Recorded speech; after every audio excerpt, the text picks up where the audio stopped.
My dear குட்டி சத்தான் இந்தியாவிலேயே first 3D படம் அப்படிங்கிற அந்த லேண்ட்மார்க் நீங்க டிஸ்ட்ரிபியூட் பண்ணதுல இருந்துச்சு. அதை பத்தி சொல்லுங்க சார். எனக்கு ஒரு ஆதங்கம், இந்த படத்தை எப்படியாவது தமிழ்நாட்டில் நம்ம ரிலீஸ் பண்ணணும். அந்த ப்ரொடியூசர் சந்திச்சு பேசணும். அது நீங்கள் படம் பாருங்கள், படம் பார்த்துட்டு அப்புறம் நான் அட்வான்ஸ் வாங்கிக்கிறேன்னாரு. நான் சொன்னேன், நான் படம் பார்க்க மாட்டேன் சார், நீங்கள் முதல்ல வந்த பணத்தை நீங்கள் வாங்குங்க, அதுக்கப்புறம் போய் படம் பார்க்குறேன். 15 லட்சம் சொல்லி, அதுக்கப்புறம் 25 சொல்லி, அதுக்கப்புறம் 40 லட்சம். அன்னைக்கு 40 லட்சத்தினுடைய வேல்யூ எவ்வளோடான்னா, ரஜினி சாருடைய படங்கள் என்டையர் தமிழ்நாடே 36 லட்சம் தான் அப்போ. ஸோ சொல்லும்போது அவர் என்ன சொன்னாருன்னா, அது இல்லை தம்பி, நான் இப்போது உங்களுக்கு வாங்கியிருக்கிற விலை மலையாளத்தில் நாங்கள் ப்ரொடியூஸ் பண்ணி காஸ்ட் ஆஃப் ப்ரொடக்ஷன் விட டபுள் வாங்கியிருக்கோம். எனக்கு இந்த படத்துக்கு ஆஃபர் கொடுத்தவங்கெல்லாம் யார் யாருன்னா, ஏவிஎம் சரவணன், இளையராஜா, கே பாலாஜி, இப்படி பெரிய பெரிய ஆளுங்க எனக்கு ஆஃபர் கொடுத்தாங்க.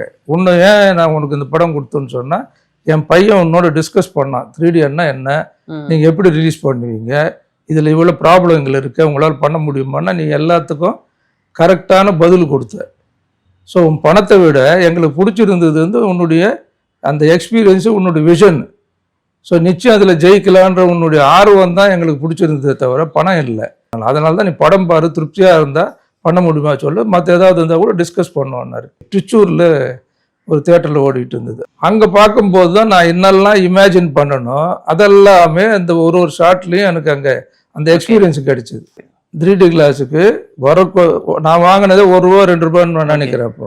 ஏன்னா அப்போ அவ்வளோதான் ரேட். அதுக்கு இப்போ ₹30 வாங்குறாங்க. இப்போ ₹30 தேட்டருக்கார் வாங்கினாலும் டிஸ்ட்ரிபியூட்டருக்கும் அந்த ப்ரொடியூசருக்கு ₹1 கூட கொடுக்குறது இல்லை இப்போ. ஸோ நான் அப்போவே முடிவு பண்ணி கண்ணாடி எய்ம் பண்ணி தான் இந்த படத்தையே வாங்கினேன். உண்மை சொல்ல போனால், இப்போ அந்த கண்ணாடி வரக்கூடிய வசூல் வச்சுக்கிட்டு ஒரு ஷோக்கு ₹1000 கெப்பாசிட்டி இருந்தால் ₹1000 வந்தாலும் 4 ஷோக்கு ₹4000 வரும். 10 பிரிண்ட்டு தமிழ்நாட்டில் போட்டால் கூட 100 நாள் படம் போச்சுன்னா கூட அந்த ₹40 லட்சம் கலெக்ட் ஆகும். செலவு கொஞ்சம் போனால் கூட.